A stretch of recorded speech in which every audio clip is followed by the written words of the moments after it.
Hello. Yeah, sir, am I audible? Yes, ma'am. You're audible, ma'am. And please start the session, ma'am. Please, ma'am. Shall we start the session, sir? Yes, ma'am. Yes, ma'am. Please. Dear We'll ma'am, start please. within 2 minutes because we thought of 11:30. Yeah, ma'am. Please start the session, ma'am. Please. Okay. Well, a very good morning to our honorable keynote speaker, sir, Mr. Suryakant Sharma, Senior Consultant, AMFI, former DGM, SEBI, the Secretary and Correspondent of Alvadas Group of Educational Institutions, Dr. SVH Rajendra, sir. He couldn't join us as he is a bit unwell. Very good morning to Principal of our institution, Dr. N.C. Anil, sir, dignitaries, colleagues, research scholars, and all my dear students. I, Dr. M. Kasu, the head of MBA department, take the privilege to welcome you all on this thoughtful session. I would request everyone to be with us until the session ends, as it will definitely enhance your understanding towards the need of the hour.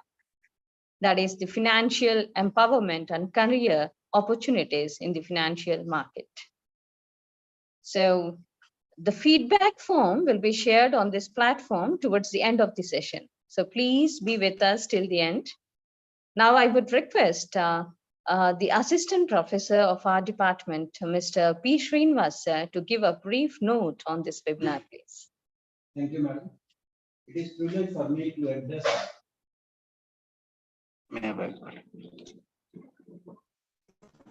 Thank you, madam. It is privilege for me to address this great session. So, financial empowerment require a painful degree of patience because it is the only over a long period of time that it eventually gravitates towards the value. We are passing through a time filled with opportunities and challenge. The lifespan of business and competitive advantages are shortening. Our attention span and ability to retain knowledge have become increasingly limited. The confusion grows as the noise level rises. The world is so complex, it is difficult to gain in-depth knowledge of products and services. The swarms of sales pitches, get rich quick schemes are cluttering our decision-making skills. Our choice in life are getting restricted. Use the knowledge is the only key. Knowledge is power. Be like a museum curator, choose well, and not like wholesale manager who chooses everything. The same is true when it comes to selecting a career path. At a compounding annual growth rate at 6%, the overall financial market is expected to grow by $28 trillion in next 5 to 10 years. The growth in the market calls for professionals in the financial market, accounting, treasuries, advisory services, financial planning, investment risk management, and financial services. So I request madam to take over so further proceeding.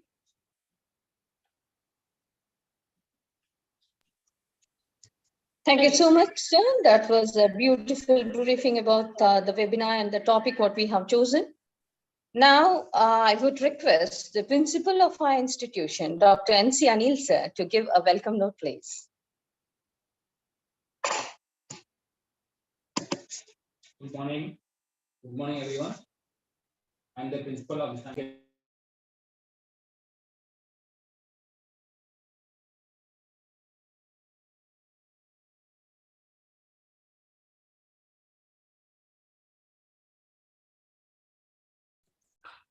Dr. N.C. Anil, sir, please unmute your audio option, sir. Please, sir, you are muted, sir. Please. So, good morning, my dear faculty. Good morning to everyone for participating on this program. From the management side and myself are so welcoming you. The coordinator of the program, Mr. Syed Ahmed Garu, and the keynote speaker, Sharma Garu. I'm so thankful to the Sharma Garu because I think this is the third or fourth section which is taking care in our college itself. So finance, mutual funds, it is a thing which has to be taken care by everyone. So actually, I don't know anything about the mutual funds because I was not an MBA person. So from this session, I could able to know what are the things we could able to take care and everything. From once again, I thankful for the keynote speaker and the coordinator for giving the college for the opportunity.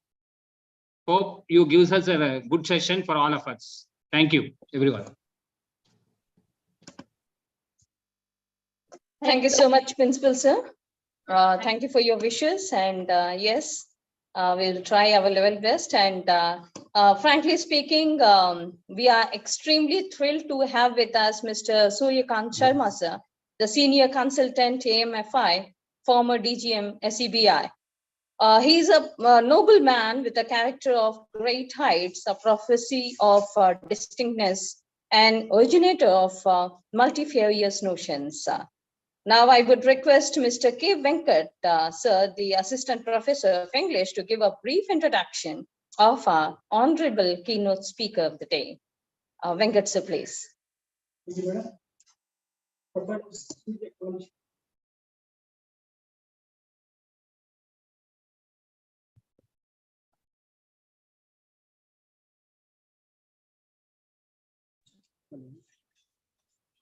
Profile of Suryakant Sharma. Suryakant Sharma is a commerce graduate and master's in law, LLM, with specialization in corporate laws. He is also Chartered Associate of Indian Institute of Banking and Finance, IIBF. Shri Sharma has over 35 years experience in banking and finance and securities market and has served in a leading financial institution. Thereafter, in Department of Financial Services, Ministry of Finance, Government of India, and finally in SEBI.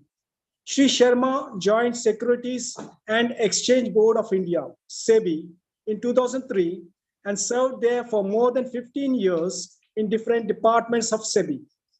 Lastly, in addition to other assignments, he was DGM in charge of Office of Investor Awareness and Education in SEBI's northern region for more than 5 years.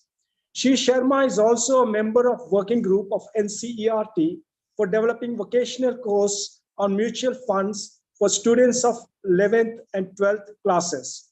Shri Sharma also mentor of few NGOs working for financial literacy and investor awareness in the country. Under his supervision, more than 15,000 financial literacy and investor awareness programs, IAPS, were conducted across North India. And he himself was addressed as guest speaker in more than 600 IAPS. After superannuation from SEBI in 2019, he has joined Association of Mutual in India and Apex Body of Mutual Fund in India as Senior Consultant, North India. Ma'am, please. Thank you for such a beautiful briefing, sir. However, the legendary personality who is with us, we are just great, and we feel that he will make us this session memorable. I would request Honorable Keynote Speaker, sir, to take over the session, please.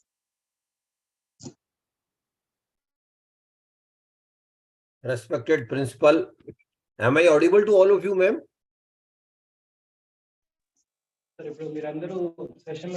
Yes, do, sir, do. Thank you. Respected Principal, Dr. N.C. Anil, Mr. P. I guess the volume is low, sir.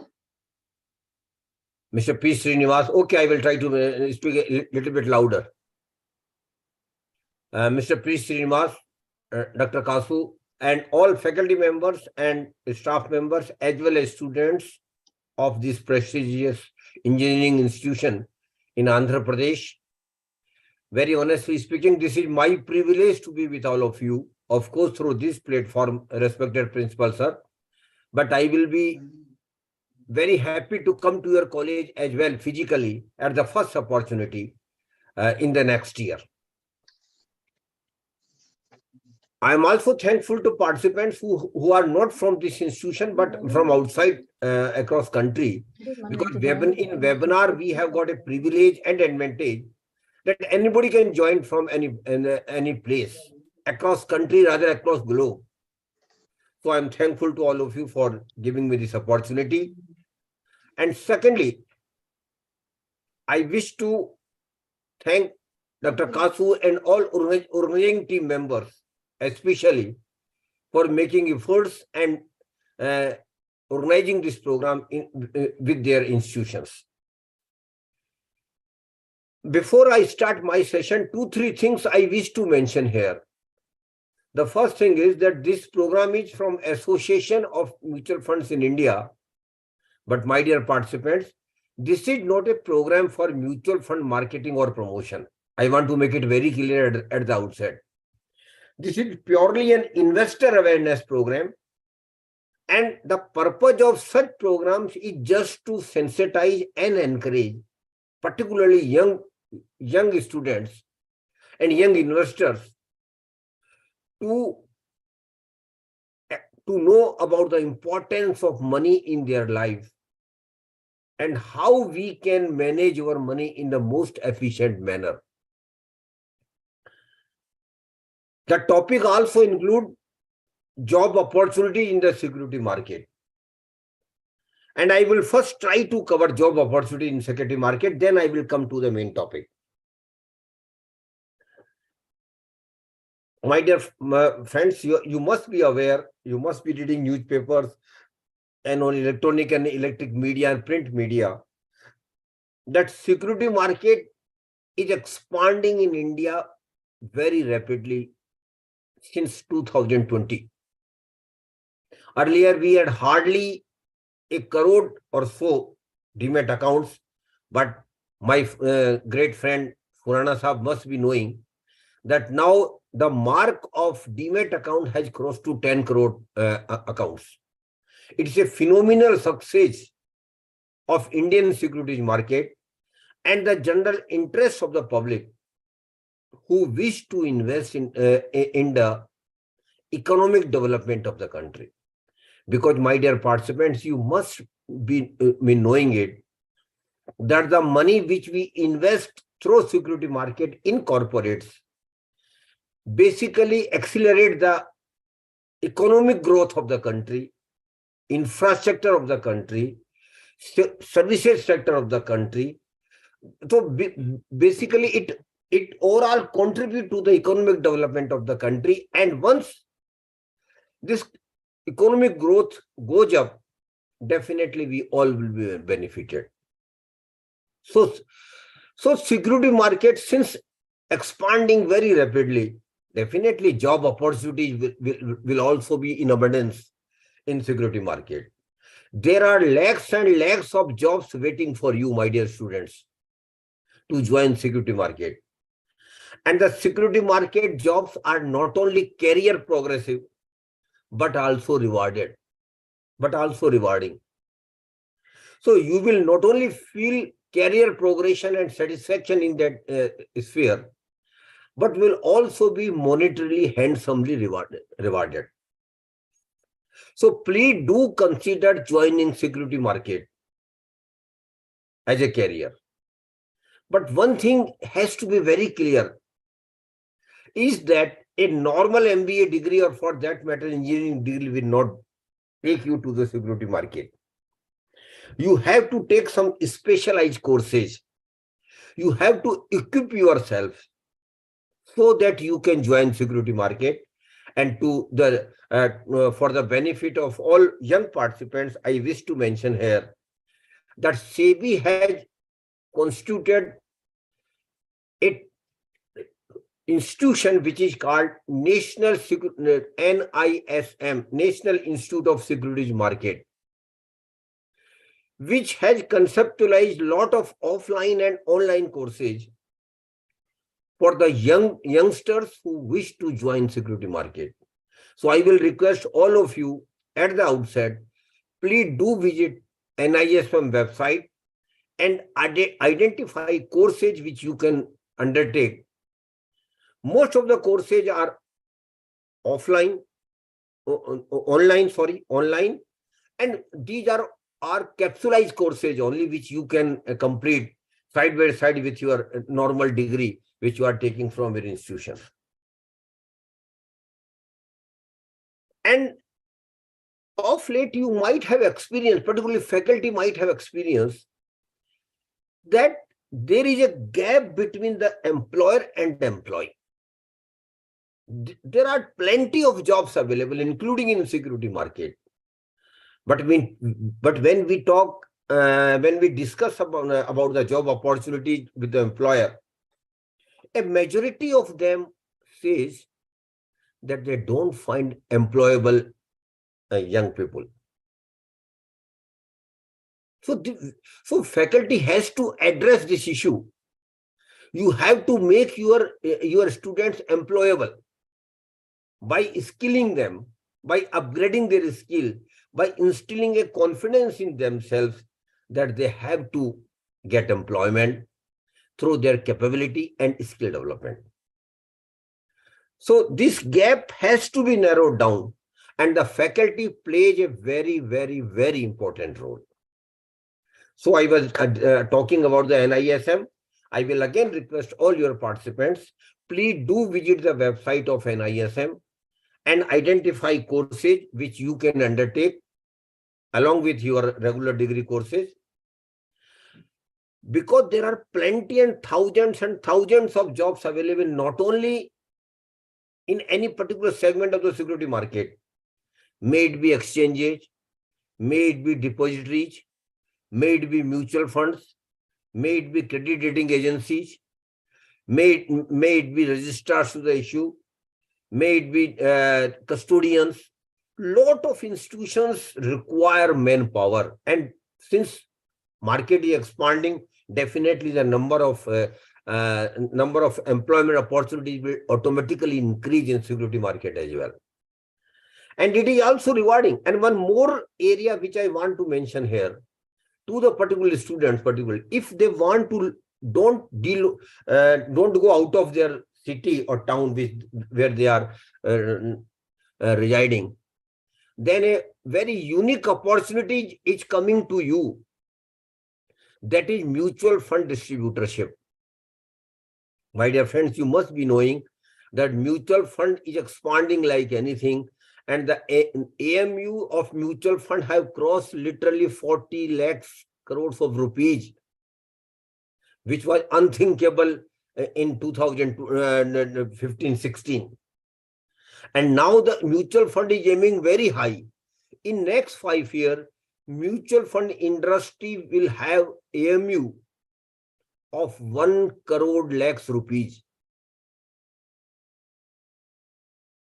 So definitely when the mutual fund schemes will expand, people will start investing in the mutual fund. The role of mutual fund will automatically expand. So if you want to continue at your hometown or your home place, but are energetic, but have got skill, but have got confidence to work hard, you can think of starting your career as mutual fund distributor. And for that, please do visit the website of Amfi, complete the courses, get yourself registered, then you can be mutual fund distributor, and then you can sell different schemes of the mutual funds of different AMCs. So that is also an opportunity for all of you. So in the last, as far as this job opportunity in security market is concerned, I will urge all of you, please do equip yourself to get entry into the security market. And I am of the confident, and I again repeat, it is not only career progressive, but also monetarily rewarding. So please do consider your career in the security market as well. Now coming to the main topic of the of today's session, financial empowerment. My dear friends, I am a student, so I am not a faculty member, so I am not a knowledgeable person. I am just like a student, so I will try to make my session as simple as I can reach to the students or to the ordinary people. And what we normally mean by financial empowerment. To me, financial empowerment simply means I should have money when I need it. I should have reasonable money in my life, not only for basic needs, not only for basic comfort, not only for luxuries, but also for enjoying my habits, my life, my choices. And for all these things, we will need money. We will need money not at one go, not at one time, but my dear friends, we will need money at many, many times, or rather huge money at many times. So the purpose of financial empowerment is that I should have money when I need it. How I can have money when I need it? Definitely the basis or the base for which you can have money is the job which you will be doing, or the business you will be pursuing, or the profession you will be pursuing. So the basic source of money for all of us would be the prime job or business or profession which we will be doing. From where we will be getting money, we will be getting income, we will be getting return, we will be getting fees, like that. So what we do with the money which we earn or which we get as an income, as a salary, or as a business income, or as a fee, what we do? Normally, a majority of our money, of our income goes into taking care of our basic needs, not regular expenses, ration, travel, fees to the of kids, lot of other things, thousands of things on which we spend regularly. But my dear participants, we Indians have a unique habit. You must have observed with your parents at least. And that unique habit has indeed been a boom for all of us. A unique feature of all Indian families is they sincerely try not to spend all the money which they are earning. They sincerely try. Even a person who is earning 10,000 rupees, with a family which is earning 10,000 rupees will definitely try to take away some money out of there. Of course, very difficult nowadays because of inflation, because of other things. But still, they sincerely try. Every family, every Indian family try to take away some money out of their regular income. And the money which we don't spend out of regular income, my dear friends, it is called savings. And we are all savers. You must have observed, students, I am telling you, you must have observed your parents, how much sacrifice they regularly make to save some money. So saving is in our blood. We are best savers in the world. But one thing I want to tell young students, we have made some mistakes with regard to saving, which you must not make. The first thing is, please do start regularly saving right from the month you start earning. Do start saving right from the first month when you start earning. And never shy of saving even 100 rupees a month. Because normally what people think, what difference it will make if I save 100 rupees or 500 rupees or 1,000 a month. My dear friends, this 100, 500 or 1,000 is going to be lakhs of rupees down the line in 10, 15 years. So please never shy of saving even a small amount, because at the beginning you might not have a good package, might not have a good business from good income from business. So start saving right from the first month when you start earning.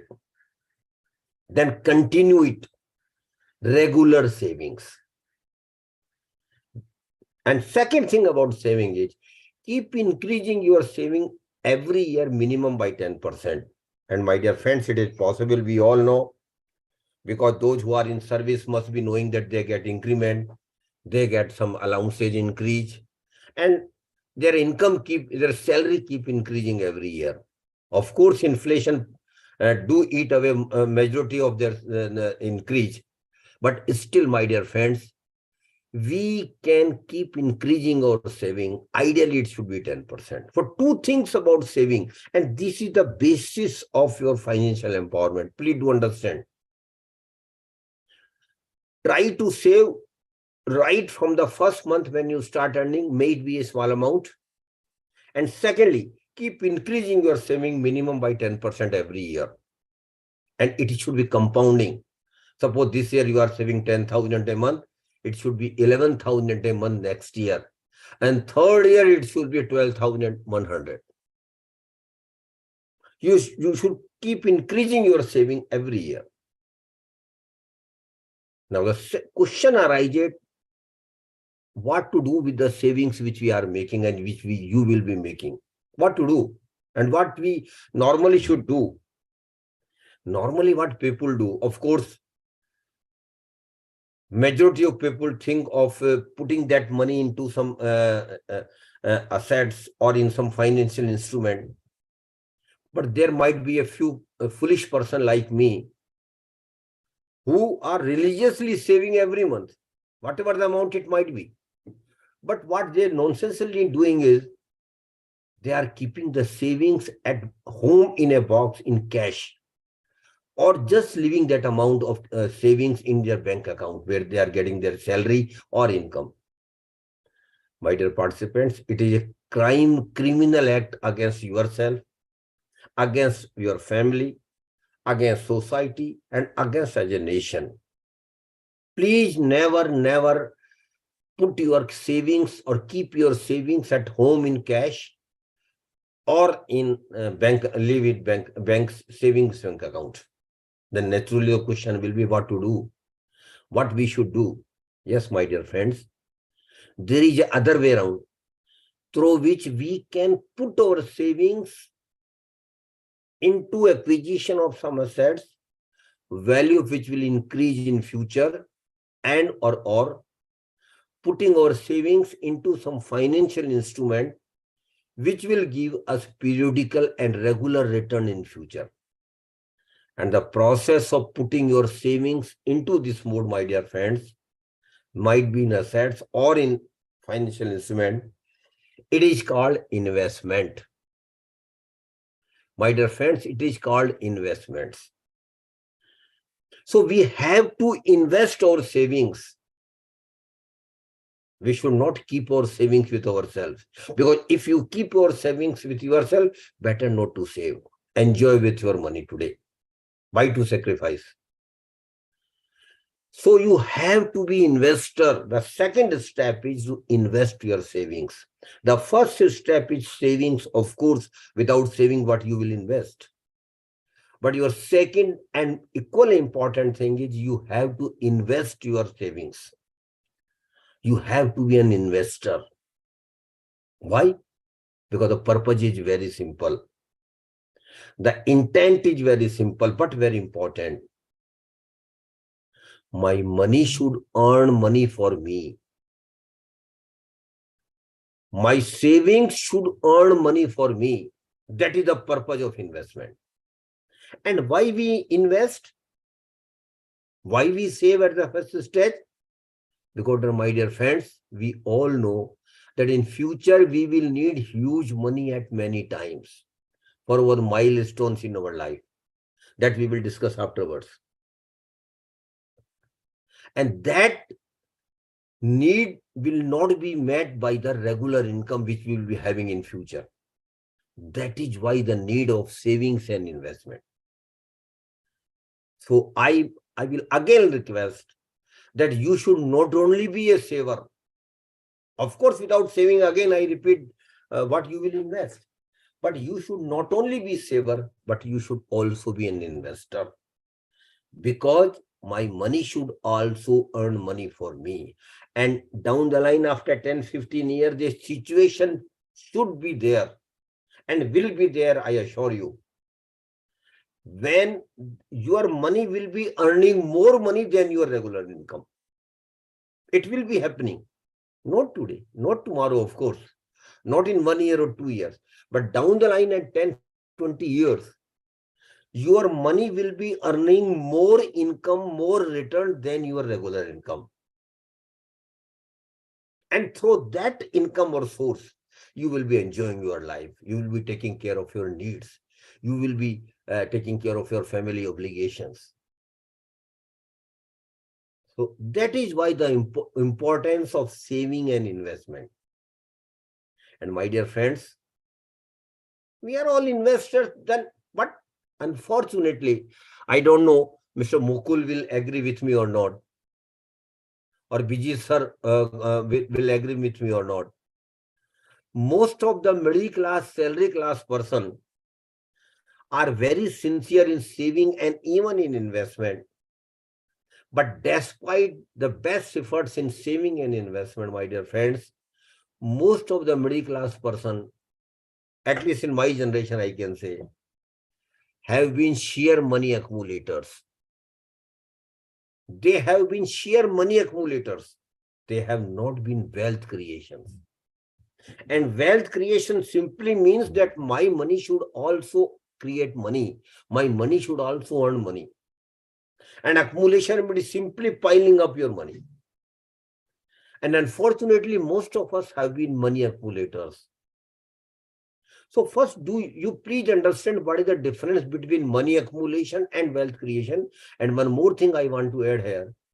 Your prosperity will come only through wealth creation, not through money accumulation.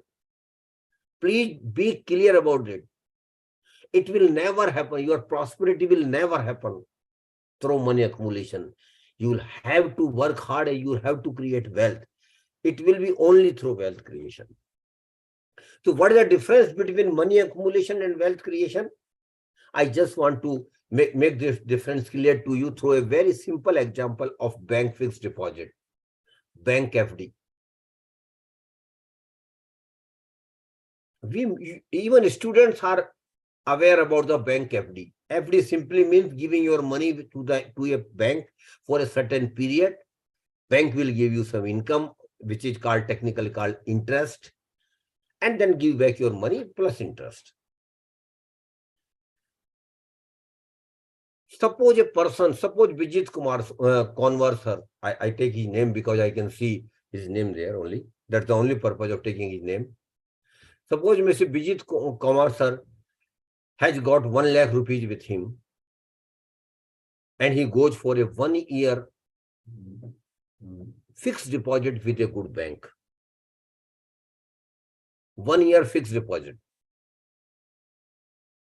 Present rate of interest, we all know is around 6%. We take it 6%. After 1 year, when I meet Vijit Konwar sir and ask her, sir, what happened to your FD? Definitely his answer will be that bank has given him 6,000 as interest on his FD and bank has given back his money of 1 lakh rupees. And he's happy because he earned 6,000 rupees as bank interest. When I ask her, sir, are you right, sir? He says, I'm absolutely right. You can see my passbook, I have got a credit of interest of 6,000 rupees, plus my money has been given back by the bank. He's right, but he's not right. This right and wrong notion must be understood by all of you, my dear friends. And if you understand it, I say you have started journey of investment. Success. He earned 6,000 and as interest and he's happy, but that 6,000 is not his real income. Please do understand what I'm saying now. 6,000 is his notional return only, notional income only. He must understand it. Why I'm using the word notional for 6,000? Because two factors affect the income and return, my dear friends. The first and important factor which affect the return on investment is inflation. Mehengai. And what is inflation? We experience inflation day in, day out. Every day we are experiencing inflation. Inflation simply means increase in the prices of goods, item or services over a period of time. Suppose last year when Mr. Bijay sir had got 1 lakh rupees, and had he not gone for bank FD and had he purchased some items or availed some services from 1 lakh rupees, my dear friends, you tell me, would he be able to purchase same items, same services after 1 year at 1 lakh rupees? I think your answer will definitely be no. It will not be possible after 1 year. Why? Because of inflation, prices of those items and services have increased. Suppose the inflation rate has been 5%. What does it simply mean? It simply means that last year, whatever he could have purchased from 1 lakh rupees for the same item, same goods after 1 year, he will have to pay not 1 lakh rupees, but 1,05,000 rupees because inflation has been 5%. Now you see the proposition, he was very happy when he got 6,000 rupees as bank interest income from his FD. But in reality, my dear friends, out of 6,000, 5,000 has been eaten by the inflation. So 5,000 gone out of 6,000 due to inflation. He's still happy. He says, no problem. Let the 5,000 go. I still have 1,000 with me out of 6,000. No, sir. There is another factor. And the factor is Government of India takes income tax or wealth tax or capital gain tax in whatever form it might be on most of the return or income on investment. There are very, very few return which are exempt from tax, which we will discuss afterwards. So in the case of FD, the rules are, income tax rules are very clear. Whatever you earn as bank interest will be treated as your income from other sources, and you will have to pay income tax as per your slab in which you are coming. Suppose Mr. Bijit sir come in the 20% bracket, so we'll have to pay 20% income tax on 6,000 as well. That is 1,200 rupees. Now you see the proposition, Mr. Bijay Konwar sir was very happy when he got 6,000 rupees as bank interest income. But in reality, my dear participants, 5,000 has been eaten by the inflation and 1,200 rupees he has to pay as income tax. Did anything remain with him, sir? No. Rather, 200 rupees has gone out of his pocket. He got nothing in reality. Notionally, of course, he got 6,000, but in reality, he got nothing. I take this example forward to make you understand what is real return. Suppose the rate of interest is 8%. In that scenario, Mr. Bijot Kumar Konwar sir will get 8,000 rupees as bank interest income. Out of 8,000, keeping inflation at 5% again, 5,000 will be eaten by the inflation. There will still remain 3,000. Out of that, Mr. Konwar will have to pay income tax that again at 20%, that is 8,000, 20% of 8,000, that is 1,600 he will have to pay income tax as well. But even after paying income tax, my dear friends, in the present scenario of 8% interest, he will have a surplus balance of 1,400 rupees. 8,000 minus 5,000 minus 1,600. And this 1,400 is his real income. Please do understand what I am saying now. His 1,400 is real return. And this real return only is going to create wealth for him. So in the first scenario of 6% interest, he got nothing. Rather, he lost 200 rupees. In the second scenario, when interest rate is 8%, he got 1,400 rupees as balance, and that is his real income. And this real income is going to create wealth for you. So what I can summarize out of this example is, you have to earn real return on all your investments.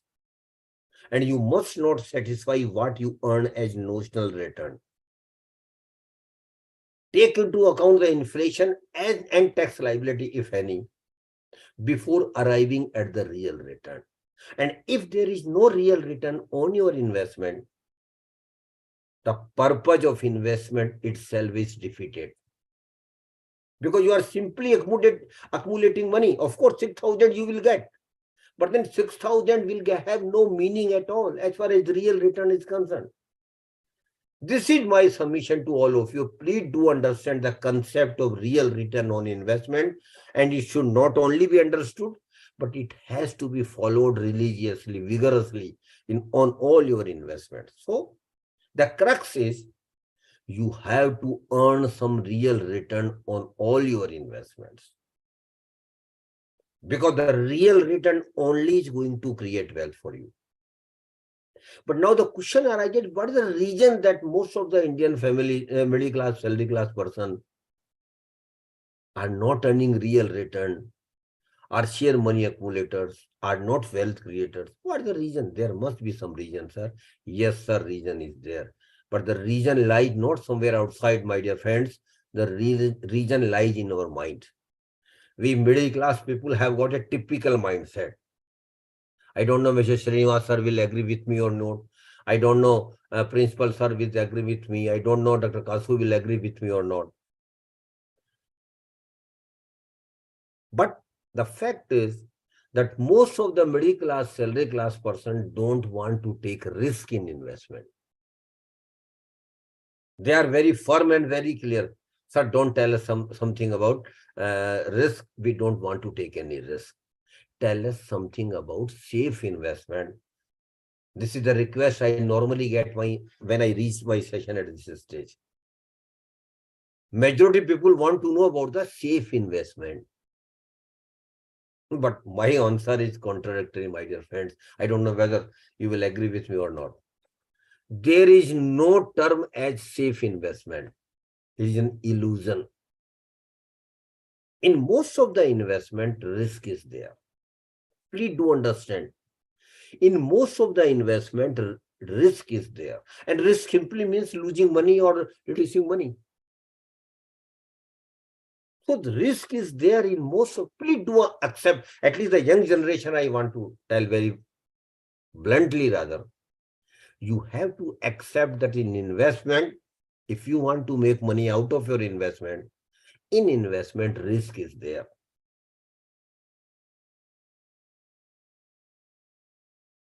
So risk will always vary from product to product. In some investment product, risk might be very low.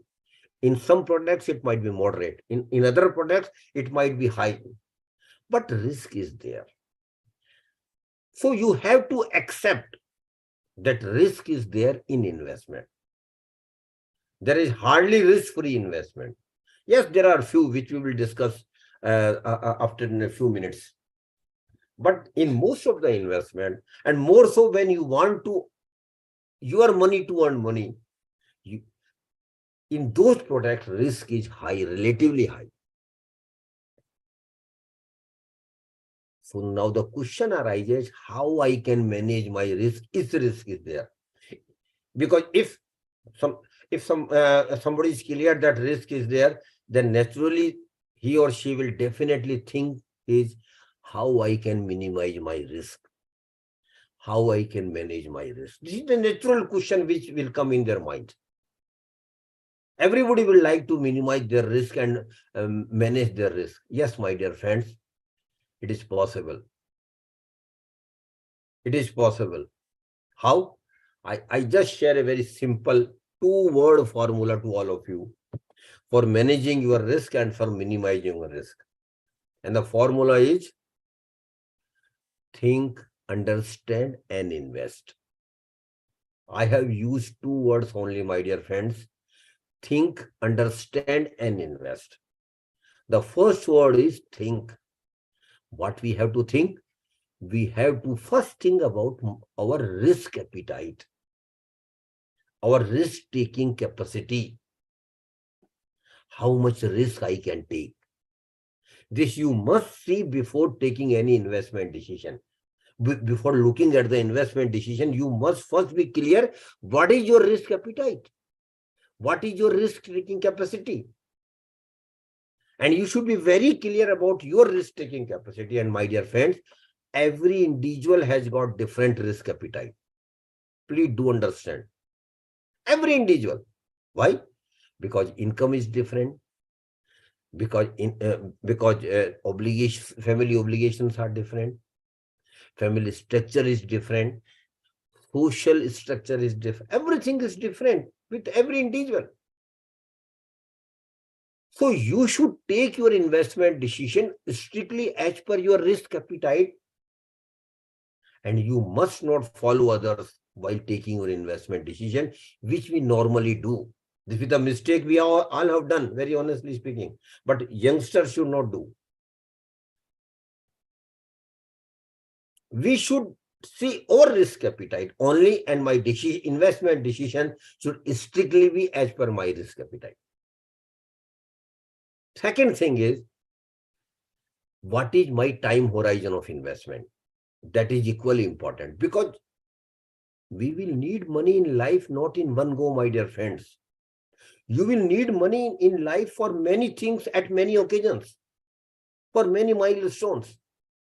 That is why your investment should be tailored in such a fashion that when you need money, you should have money in your hands. Because the purpose of investment is to take care of our milestones, to enjoy our life. Suppose I will need 5 lakhs rupees after 5 lakhs, and I invest my money in such a product which will give me return after 10 years. So what is the purpose of investing in that product? Product might be very good, but I will not be getting money after 5 years. My money will be blocked for 10 years, whereas I need money after 5 years. That product might be sound, might be good, but may not be suitable for me. That is why time horizon of investment is equally important. And for that, you have to draw a financial plan of yourself. And financial plan is not a rocket science, my dear friends.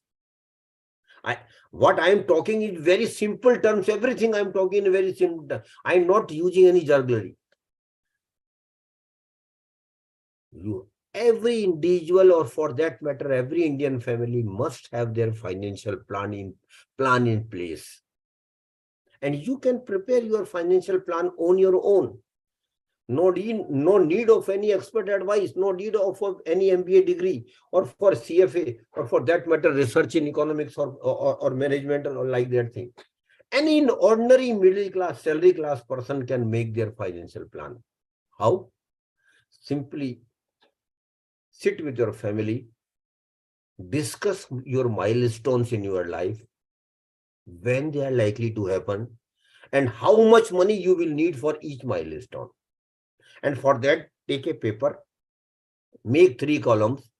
My dear Bharat, I will take all questions just once my session is over. Take a paper. On the paper, make 3 columns, first column, second column, and third column. On first column, jot down all the milestones of your life. Normally, what are the milestones? Marriage, purchase of house, birth of children, celebration, purchase of vehicle, going on vacations, higher education of children, marriage of children, and then retirement life. Normally, you can add whatever you want to add. I'm giving you leverage also. But broadly, these are the milestones of a middle class, salary class person as far as financial goals are concerned, as far as need of money is concerned. Put it in the first column. What are your milestones are? Add on whatever you want if I have missed out something. Then in the second column, against each milestone, start putting the period when this milestone is likely to happen. Suppose somebody say that he likely to be married after 3-4 years, put it 4 years up against marriage. Likewise, naturally, birth of the children will be happening after 7 years. Likewise, just an idea only. Precisely, of course, it can't be done. But make an idea, make an estimate when these milestones are to be happening in your life. And the third important column, the third one is start putting the money which you will need for each milestone. Again, an estimate only. Suppose somebody said that for money I will need 10 lakhs, put it 10 lakhs. But you are estimating 10 lakhs today, my dear friends. If your marriage is going to happen after 3-4 years, because of inflation, the requirement of money for marriage will not be 10 lakhs after 3-4 years. It might be even 11 lakhs or 11.50 lakhs or so because of inflation. So putting the factoring in inflation also while estimating the need of money for your milestones. Start putting the money. Two important things I want to tell you. One is higher education of the children. My dear friends, we all know that a good MBA degree, a MBA degree from a reputed institute today costs around 20 lakhs. Take it 15-20 lakhs rather. But it is today, my dear friends, that those who are youngsters, those who are students even, their kids will be going for MBA degree after 25 years, not today. Have you ever imagined what will be the cost of MBA degree for your kids? Have you imagined it? The MBA degree which is costing around 20 lakhs today, Dr. Muhammad Ali sir, will cost not less than 2 crore rupees after 25 years. When your kids will be going for higher education. So you will need 2 crore rupees for one kid, one child higher education. Suppose you have got 2 children, take it 4 crore rupees. Likewise, retirement life is also a very important phase of your life. And my dear friends, we all know that pension is not, I don't know, Dr. Muhammad Ali has got pension in his institution. Normally now pension is not there. Normal, which used to be in central government or state government, most of them have withdrawn. So you just see, suppose today a person says who is the age of around 30 years that his monthly expenses, Dr. Muhammad Ali, is around 30,000. Taking age at 30 years today. After 30 years, when he get retired after 30 years, that is at the age of 60, have you ever imagined, sir, what will be the monthly expenses? Because of inflation, my dear friends, it will be not less than 2 lakh rupees per month. If you are managing your monthly expenses today at the age of 30, for 30 rupees, with 30 rupees, 30,000 rupees, after 30 years, for the same level of living, no extravaganza, you will need not less than 2 lakh rupees, sir, per month. So annually, it comes to around 25 lakhs rupees, 25 lakhs rupees. So how much retirement corpus you will have to build, you will have to develop, because pension will not be there. And normally after retirement, you will not be getting salary which you are getting today. So how much retirement corpus you should develop? A thumb rule is there, sir. Your retirement corpus should be not less than 20 times of your annual expenses at the time of retirement. So multiply 25 lakhs by 20. What it comes, sir? 5 crore rupees. For retirement corpus only, you will need not less than 5 crore rupees. And this again is a conservative estimate. Ideally, it should be 30 times. That is 7.5 crore. Now you put the money you will need in your life for milestones. And you might get scared. And Srinivas sir, I want your student to get scared. Because they should understand that a normal middle class, salary class person who is 30 today will need not less than 10 to 12 crore rupees for their milestones only. Mr. Fenindra Kumar sir, not less than 10 to 12 crore rupees. And I have excluded Srinivas sir, monthly expenditure from 30 year to 60 year. That I have excluded. Only for milestone, a normal middle class, salary class person will need 10 to 12 crore rupees. From where it will come, sir? From where it will come? I know, Srinivas sir, one of your young faculty members might have decided to go to KB Savita Bachchan show, winning 7.5 crore. But that how many of us? Maybe one, maybe two, maybe three. What about lakhs and crores of people? They will have to have 10 to 12 crore rupees in their for their milestone. And Dr. T. Phanindra Kumar, now I can give you confidence, all of you. Yes, you all can have 10 to 12 crore rupees in your life for your milestones, provided, Srinivas sir, they start working on saving and investment right from the day when they start earning. And they should continue saving as much as they can. And they should put your savings into the best investment modes where they will earn maximum real return, and all can have 10 to 12 crore rupees. And the chart which we have just prepared, sir, it is called financial plan. And I again repeat with emphasis that every individual family must have financial plan, because once a financial plan is in place, psychological pressure will be on us. How much money I will need at what time for what. And psychologists say that if you have a crystal clear goals and objectives in your life, you will work harder. You will work hard. So you can accomplish those targets. You can have money when you need it. So my dear friends, please do develop a financial plan for yourself. And one more thing I want to tell about the investment is, that is also eighth wonder of the world, sir. And Srinivasan sir must be knowing it. It is rule of compounding. Rule of compounding is eighth wonder of the world, sir. And what is rule of compounding? Simply speaking, sir, you have to take a promise with yourself, not to others, but to yourself, that whenever I will earn some return on my investment, definitely you will earn. When you will save and invest, definitely return will be there. Maybe today, may not be today, might be tomorrow, might be 1 year, after 1 year, after 2 years, after 5 years, after 10 years. Yes, return will be there. So you have to make a promise with yourself that whenever I earn some return or income on my investment, I will never, never, never touch that return for my consumption. I will not use that return on my consumption. What I will simply do, I will simply club that return with my regular saving and reinvest it.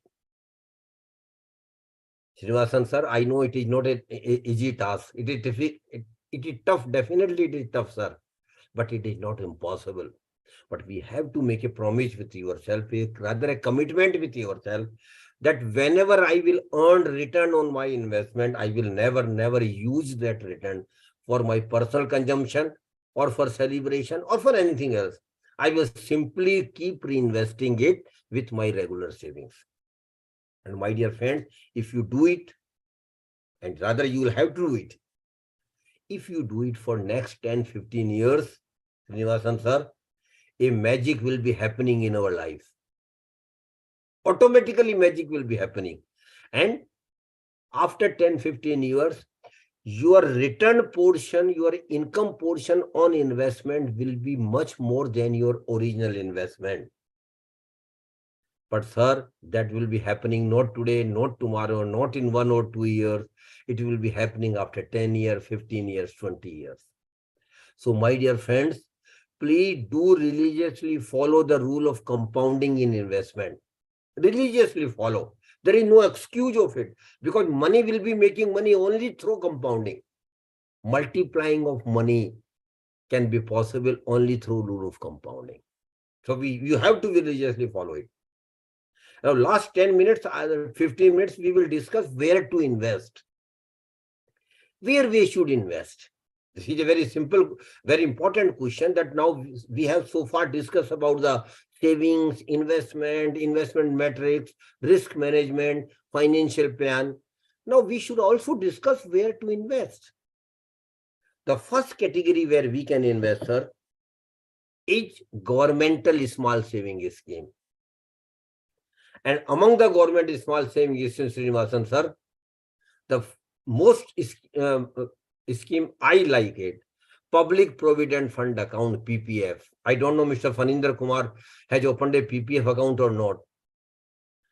But if any young faculty members have not a PPF account, please do open a PPF account. Very good scheme of the government of India. And Srinivas sir knows it very well. Sir, it is exempt, no tax at all. This is the beauty of this scheme. No tax at any level. Normally, most of the schemes do attract some tax even at the getting interest or at the time of withdrawal or maturity. But in PPF, there is no tax at all.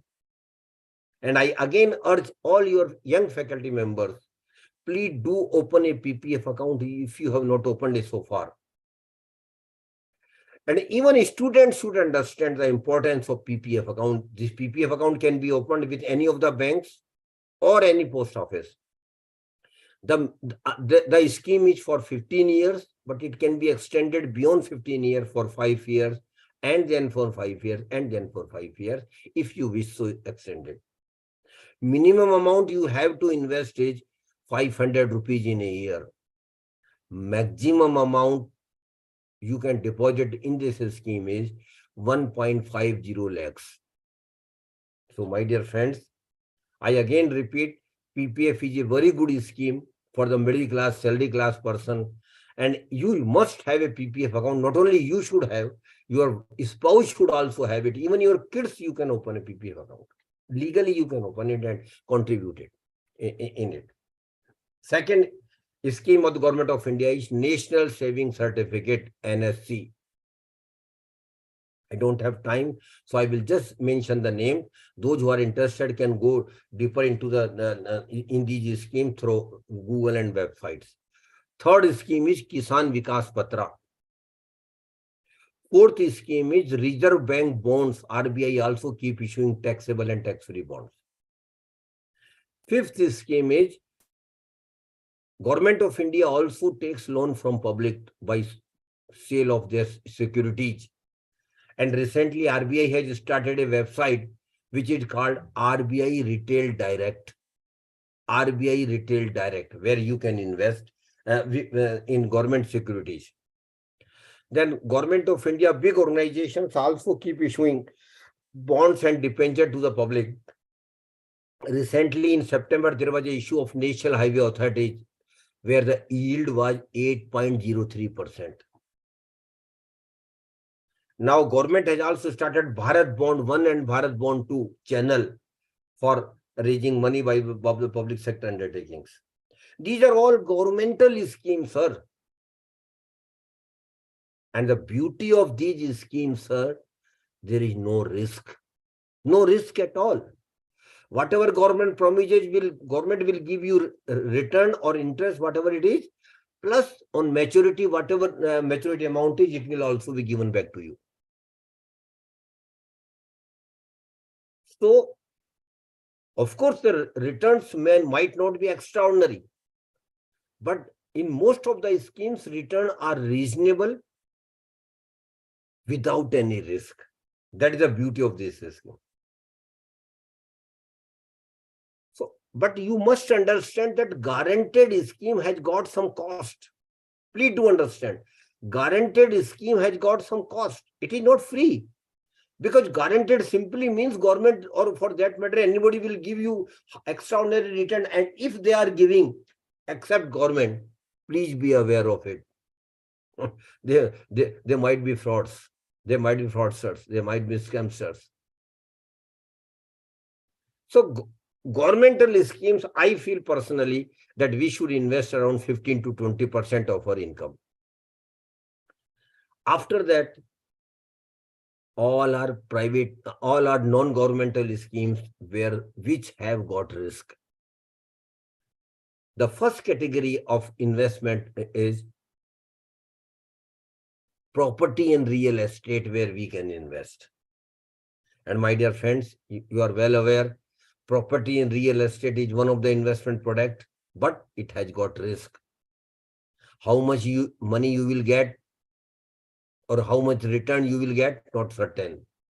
When you will be able to sell the property when you need the money, not certain. Maintenance cost and acquisition cost of the property now very cumbersome and high.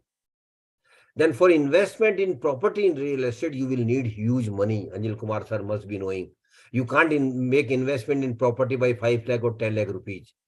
You will have to have a lakhs of rupees, 50 lakhs, 1 crore, 2 crore, 5, only then you can invest in property. So property is an investment product, but risk is there. How much money you should invest, I leave it to you to decide. The third one is gold, where you can invest. Gold has also given very good return during this year, from 48,000 10 gram to 54,000 10 gram. But it has not been the norm all the time. But on top of it, Anil Kumar sir, most of the middle class, salary class person treat gold not as an investment, it is a safety valve. We all treat mostly as a safety valve. It is a safety valve we treat it. We keep the gold at home or in our locker, that in case of some emergency, we can mortgage or sell the gold and come out of that problem or financial problem or emergency. And historically, Indians have been keeping gold in jewelry and biscuits only, sir. Historically. And it is literally a dead investment, because hardly any middle class, salary class person invest sell the gold. But sir, now government has come out with a unique scheme, sir, of the gold, that is called sovereign gold bond scheme. Sovereign gold bond scheme, very good scheme of the government of India. Very good scheme of the government of India, where government is giving you two benefits under this scheme, sir. Firstly, 2.5% guaranteed interest annually will be given to you. And secondly, whatever appreciation in the gold price will also be shared with you.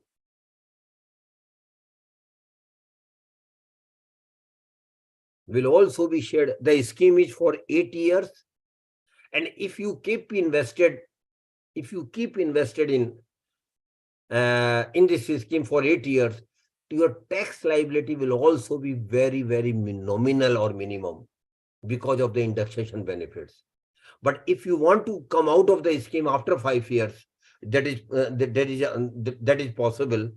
Then you can sell your accumulation in this scheme, but then tax liability will be there. Minimum amount you can invest is 1 gram gold price, sir, Anil Kumar sir, and the gold price is decided by the government of India. Maximum amount you can invest is 4 kg gold price.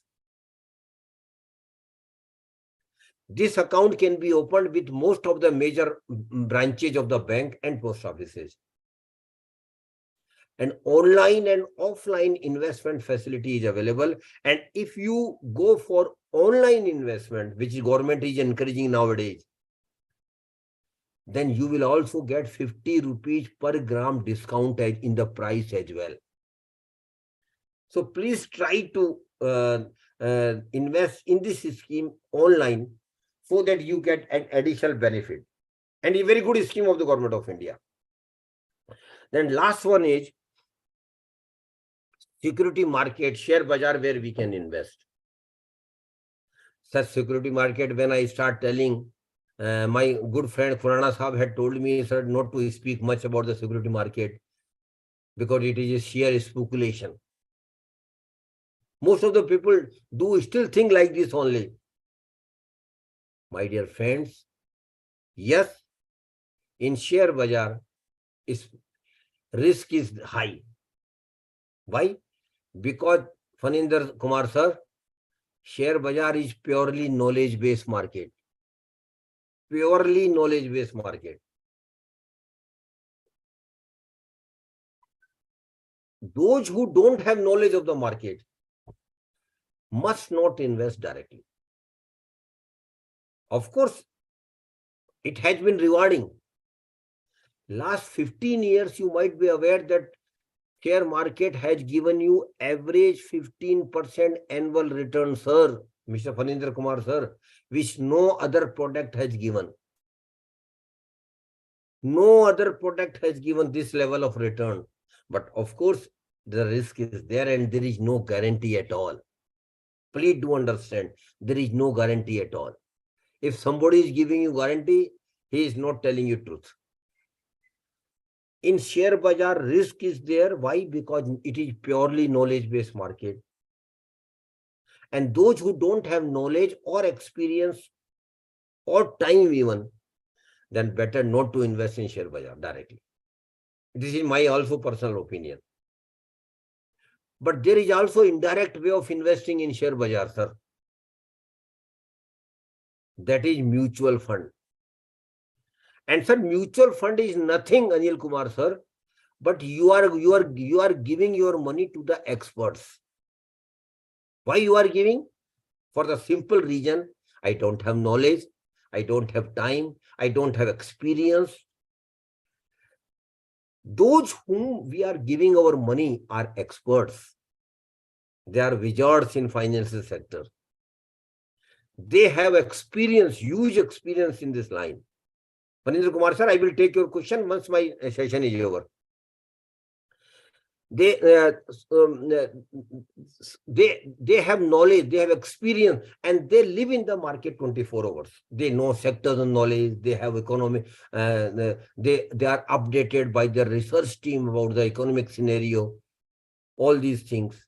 That is why they are better placed to take care of our money or to but the purpose in mutual fund giving our money to experts is very clear, sir, Anil Kumar, sir. It is not a social service. I am giving my money to the mutual fund experts. Those are technically called fund managers. For investing my money as per their experience, their knowledge, their research, and get maximum return and return to me. So it is not a social service. I am giving my money to the experts because their decisions will consider to be relatively effective than my decisions. But the purpose is very simple. Take my money, invest it as per the guidelines of the scheme, generate maximum return, and give back return to me after deducting your expenses, which have been regulated by SEBI. They can't arbitrarily deduct the expenses. Everything has been regulated. Every aspect of the mutual fund is regulated by SEBI. Mind it, mutual fund is a strictly regulated product. It is not a Ponzi scheme. It is not a cheat fund. It is not a committee. It is strictly regulated by SEBI. There are three broad categories of schemes in the mutual funds relating to the security market.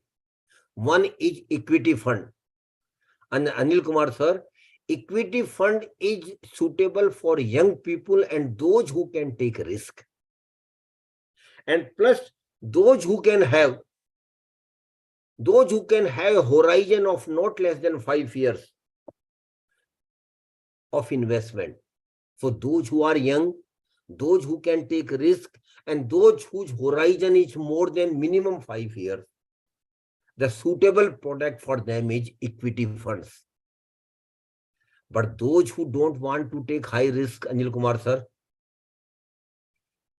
and are satisfied with the reasonable return, then the second category is debt fund. Debt fund simply means your money will be given as a loan to the corporate, whereas in the equity fund, your money will be invested into the equity share of the corporates. Please understand the difference. In equity fund, your money will be given money will be invested into the equity shares of the corporates. In that fund, your money will be given as a loan to the corporates. So risk is relatively low, but return is also muted. Reasonable return might be there. Third category in mutual fund is hybrid funds. In hybrid funds, you are making both the ends meet. You are trying to make both the ends meet. In hybrid funds, some of your money will be invested into the equity share of the corporates, and some of your money will invested into the given as a loan to the corporates. So you are taking little bit higher risk with the expectation of getting higher return, but at the same time, you are not exposing yourself fully to the risk. You are also safeguarding your money through some portion of that through debt fund. There are also lot of subcategories in equity fund, debt fund, and hybrid funds. I don't have time, so I will not.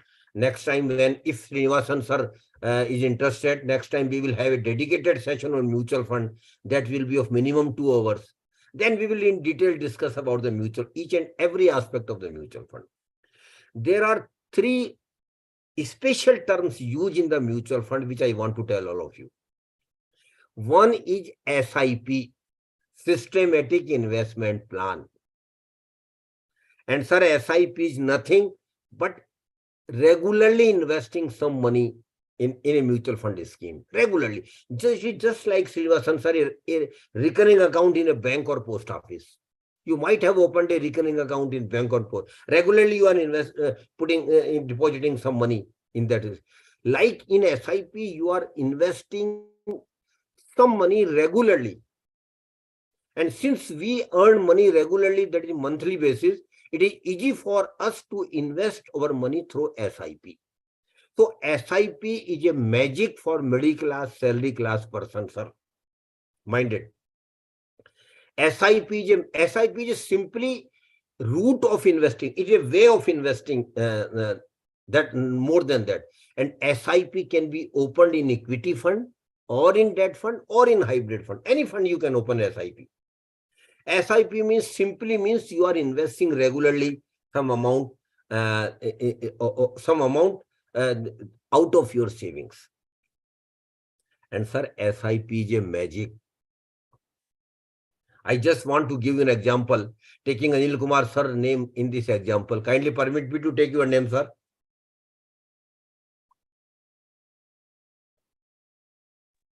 Yes, sir, you are permitted, sir. Thank you very much, sir. Most welcome. Thank you, sir. Anil Kumar sir, a mutual fund, AMC started a equity fund in 1995. Please do remember what I am saying. To all the participants, I am saying. In 1995, a mutual fund company started an equity fund, and Anil Kumar sir, who was very young at that time, he is still very young, he started investing 10,000 rupees per month through SIP in that scheme. 10,000 rupees per month through SIP in that scheme, in equity scheme, in 1995. Mind it, sir. And right from 1995 to 2022, he has been investing 10,000 rupees every month in that scheme. Every month he is investing 10,000 rupees. It is a rare thing, Srinivasan sir, because typically what happens when market goes up, people start investing. They feel happy. My money is multiplying like anything. And one day market meltdown, market goes down. He might have lost some money. Then he gets scary. Or I will lose money. So he withdraws the SIP. He stops the SIP. That is a blunder most of the people do. Paninder sir, this is a blunder most of the people do. Because but you should understand, Srinivas sir, you are a professor of management. You must understand that going up and down is the basic character of the security market. Market will always go up and down. And I will rather bluntly say that you will make money only when market go up and down, in SIP at least. So you should never keep an eye on the movement of the market. Let it be where it is. Let it be. You should continue investing for more than 10, 15, 20 years, which Dr. Anil Kumar sir did. Right from 1995 to 2022, he had been investing 10,000 rupees every month without a single gap. It is rarity. I again repeat, it is a rarity, but it has to be to make money in security market through SIP. I don't know whether Anil Kumar sir will give me permission to say here what corpus he has got now out of this scheme. But Yes, sir. Yes, sir. Thank you, sir. So I will tell him that now he has got a corpus of 9.57 crore. That is the magic of SIP, but no guarantee. I am not giving any guarantee that next 20 years you will get the same return. Might be more than that, might be less than that. But what I am saying is that consistent and regular investing through SIP in a good scheme for longer period will definitely give you good return. And I don't know, Harendra Singh sir will agree me or not, sir. Next 25 years are going to be golden period of Indian economy. I personally feel. I don't know whether you will agree with me or not. Or Anil Kumar sir or Srinivas sir will agree with me or not. Next 25 years are going to be golden period of Indian economy. But those who will invest regularly in this golden period will enjoy the benefit of that period. Because ultimately, Harendra sir, my country might go up, GDP will go up, we will cross even Japan, we will be at third largest, second largest economy. That will be happening. But what I will individually getting out of it, sir? If I am not an investor, you will not be getting anything. So please do understand the importance of investor and regular investor. And SIP is one of them. Second term used normally in mutual fund is STP, Systematic Transfer Plan. STP simply means when you get some money, lump sum money, you should not invest this money in one go in the mutual fund. Suppose Dr. Hirendra Singh sir has got 5 lakh rupees. Though he should not invest 5 lakh rupees in one go in a mutual fund scheme, because suppose today he invests 5 lakh rupees and tomorrow market goes down, his 5 lakh rupees might be 4,50,000 rupees in a single day. That is why the other way around is, you should first invest that 5 lakh rupees in a liquid fund for it, or park your, this is temporary parking. It is called temporary parking. You park your funds temporarily in a liquid fund and then keep transferring out of that fund to the designated fund where you want to invest a particular amount every fortnight or every month. Maybe 20,000, maybe 30,000, maybe 50,000. So periodically your money will be going from your liquid fund to the designated fund where you are planning to invest. So what will be the benefit, sir? It will covering your risk, and it will covering your return also, because you have not lump sum invested. You are investing a fraction of it regularly, maybe fortnight, maybe monthly, maybe quarterly, whatever you decide, that is up to you. So STP is a proposition where you have got some lump sum money and you should invest in this manner. And last one is the Hirendra Kumar sir, SWP, Systematic Withdrawal Plan. SWP is opposite of SIP, Vijay sir. In SIP, we were investing regularly. Sir, in SWP, we are withdrawing regularly. Suppose Harendra Singh sir has been very prudent and intelligent. He had developed a corpus of 5 crore rupees. Now he is going to retire. After retirement, naturally, there will be no source of income normally. Take it. And he will need not less than 1 lakh or 2 lakh rupees per month. From where he will get it? Yes, simple way is there, sir. If you have developed a huge corpus in a mutual fund scheme and you are going to retire, simply write a one-liner mail to them that next month onward, please keep transferring rupees 1 lakh or 150, whatever you want, from my corpus to my bank account every month on 1st. And they will do it. Ultimately, it is your money only. But a feeling will be there that no problem. I am getting 1 lakh rupees or 1.50 lakhs every month. And I am enjoying my life even after retirement. This is the first benefit, psychological comfort. Second benefit is you have withdrawn only 1 lakh rupees, sir, or 1.50 lakhs. Your remaining amount is being invested and that is generating return for you. So down the line, this will be balanced out. Down the line, your overall investment will be broadly intact, because you hardly withdrawn only a fraction of it only. And it is a rule that if you withdraw less than 6% of your total corpus every year, your corpus will literally be the same, because your corpus will also be earning 6%, minimum 6% there. So SWP is a facility which is available for leading a comfortable retirement life. But for that thing, sir, you will have to develop a huge corpus for retirement. That is a precondition. So I can go on mutual fund for the next 2 hours, but Srinivasan sir has his eye on his watch. So do I have? So I'm concluding with this, sir. 2 things I want to mention here, sir. There is a menace in our country which is called Ponzi scheme, chit fund and committee. And Srinivas sir, please, this menace has looted money from our people like anything.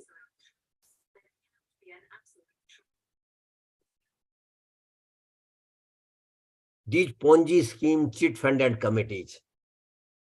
And I will request Srinivasan sir, kindly start a campaign through your students in your area, because it is your social responsibility, and reach to the people as much as we can. Sure, sir. Sir, I sorry to interrupt one thing. So just I have a question, since you asked about the what you call the chit fund. So majority of in Andhra Pradesh there is a, I don't like to name that particular company because it doesn't look nice, but chit fund in Andhra Pradesh is has a far more penetrated in every segment of the society. Even the smallest savers are willing to put their chit fund. Can you put some light on whether it is regulated entity by the SEBI or any scheme? This particular scheme has a wider implication in financial well-being of the society in India, especially in Andhra Pradesh. What I saw in Andhra, there are large number of people put their hard-earned money in called, if I may say, Ponzi scheme, a chit fund. Whether they are good or bad, that is different matter altogether. Can you put some light on it? Sir, worse. I am using the word worse. It is a fraud. It is a fraud which is going on across country, in Andhra Pradesh, not in isolation. And sir, you might not be aware, more than 10 lakhs crores of rupees of gullible investors have been lost in such bogus schemes. These are all bogus, not regulated by any entity, including SEBI, RBI, IRDA, PFRD. They are all fraud. So that is why I keep telling in my sessions, Srinivas sir, please, this is your social responsibility. Try to educate people as much as you can. Never put their hard-earned money in Ponzi scheme, chit fund and committees, because ultimately you will lose your money, because they don't have any business model.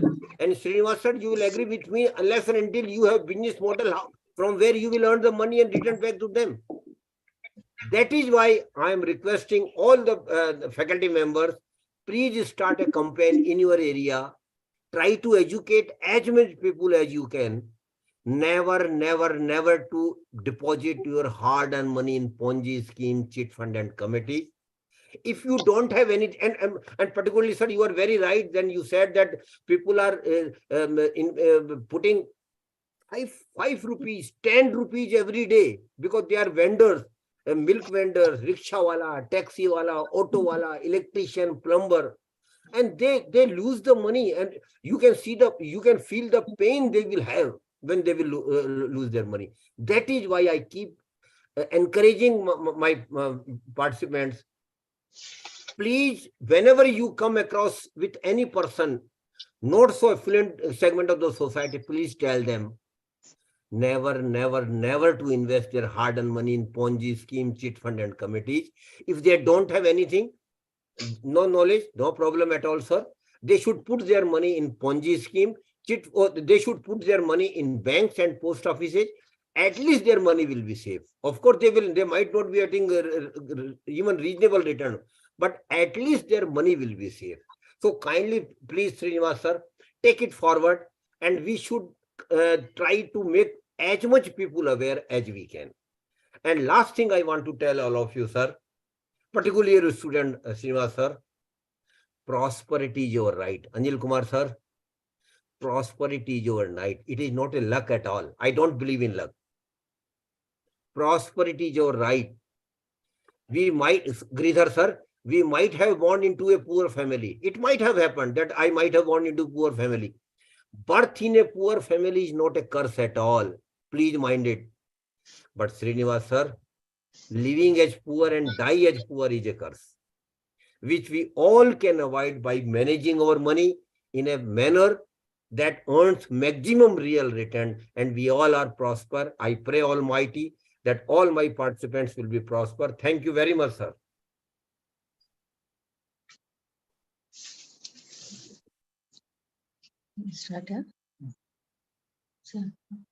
I want the observation of Priest Srinivas sir first before moving ahead for question answer session.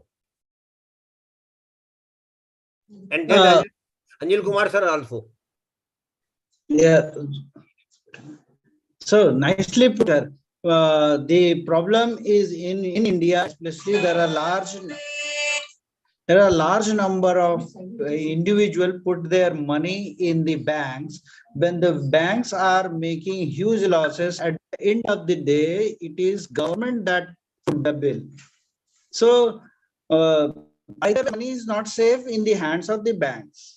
Okay, so investing in is only way, because last section of the society have the great believer in so what I call interest bearing instrument called fixed deposits, whereas it does not match with the inflationary pressure. There is a greater mismatch in real rate of return.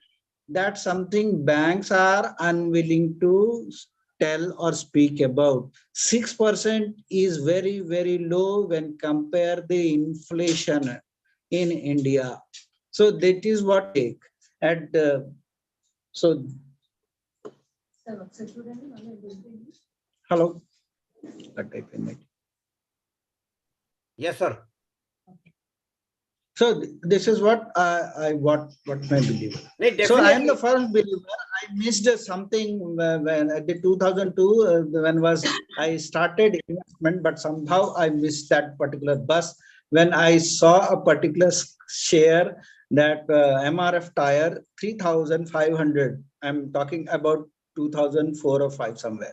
Now I cannot believe this particular share was rising 76,000. 80,000 cross, sir. Cross 80,000. Yeah, cross. This is how the investment is there. More starting early is the key. Investing, whether we direct equity, direct equity or mutual funds.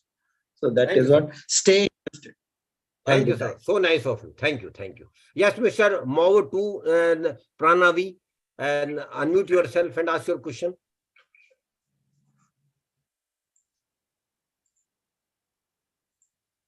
And Anil Kumar, sir, you want to give your observation, sir? I was really benefited by your lectures, and I really indebted to you for explaining in detail all aspects of it. So I was joining your class from the very beginning. I'm really indebted to you. Thank you very much. Thank you very much. Thank you, sir. Thank you very much. Now, Sir. Dr. Zakir. Sir, can I ask you a question? Sir? Yeah, please. Sir. Yeah, please. yeah. Sir, for example, I have invested in equities of Reliance and I got some return like 10% of my investment is given as return to me.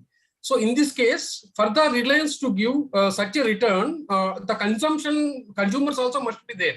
So can we consider consumption also as a part of wealth creation, or it is enjoying the wealth creation? What is consumption? Wealth creation also because of, yeah. Sir, you are putting two things together. Okay. Consumption is different and getting return is a different thing. Of course, unless and until we will be consumer, from where company will make profits. That's yeah. Absolutely. You are right. But both are different. Individually speaking, we want maximum return. Individually speaking. Okay. But definitely you are right that unless and until consumption increases, from where companies will make profit. Yes, sir, please tell me. Very right, sir. Very right, sir. Thank you. Thank you. Dr. Zakir Hussain.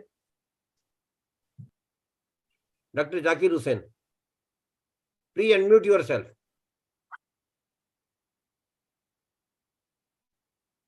Hello. Dr. Kasu, now I think the time is over. Better we should wind it up.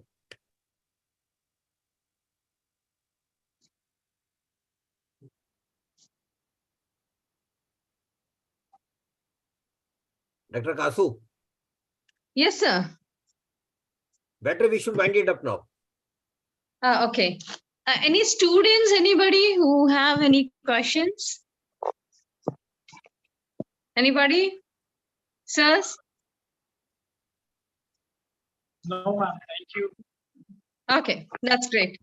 And I would like to thank sir, thank you so much, sir, the keynote speaker. I would say like you are a statue of knowledge and experience. The detailed information you shared regarding the financial planning despite of our incomes to meet emergencies, retirement life, etc. I would thank you so much for devoting your precious time and endowing us with your words of wisdom and experience. Well, now I would request P. Srinivas to deliver the vote of thanks, please.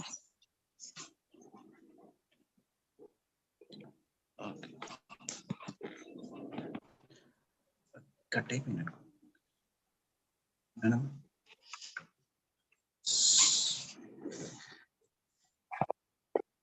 Okay, fine. Right. Am I audible? Okay. Thank you, madam.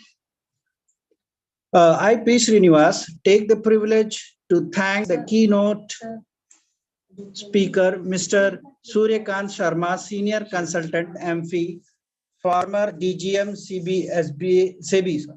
I beg your pardon. On behalf of Sanketika Engineering College and our MBA department for devoting his precious time and endowing his wisdom and knowledge with us, I thank our principal, Dr. NC Anil sir, and our HOD, Dr. Kasu madam, for their constant shore up. I thank Mr. Sabaz Ahmed, the coordinator, Amfi, to collaborate and coordinate with us relentlessly since the inception of this idea of webinar. I thank TPO sir, Krishna Kumar sir for his innumerable support. Last but not the least, heartfelt thanks to all dignitaries, colleagues, friends, and participants and dear students for participating so enthusiastically and making this event successful and constructive. Hope you gain desirable information. Thank you very much. Thank you.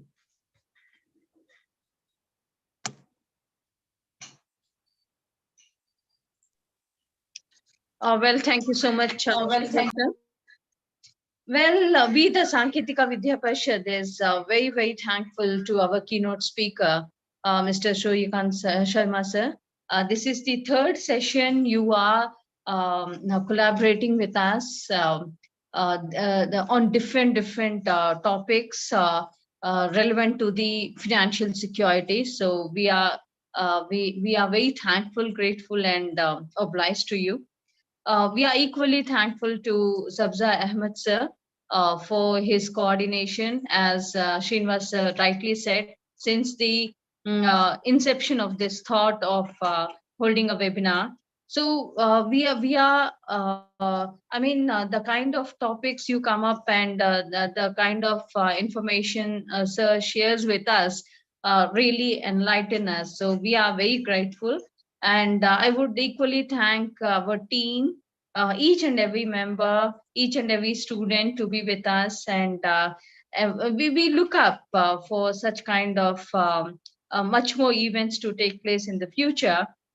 I thank all the dignitaries, all the faculty members, students for giving us this opportunity to come in front of you. And so let us meet on this media with much bigger events in the future too. I would request everybody to please fill in the feedback form and let us know your thoughts and your opinion on this program. So we do say that we will come up with many such programs. I equally thankful to TPO Krishna Kumar sir to be with us relentlessly for any kind of webinars which we've been holding since day one. And the link is been shared in the chat box. So I would request every one of you, please leave your feedback. Also,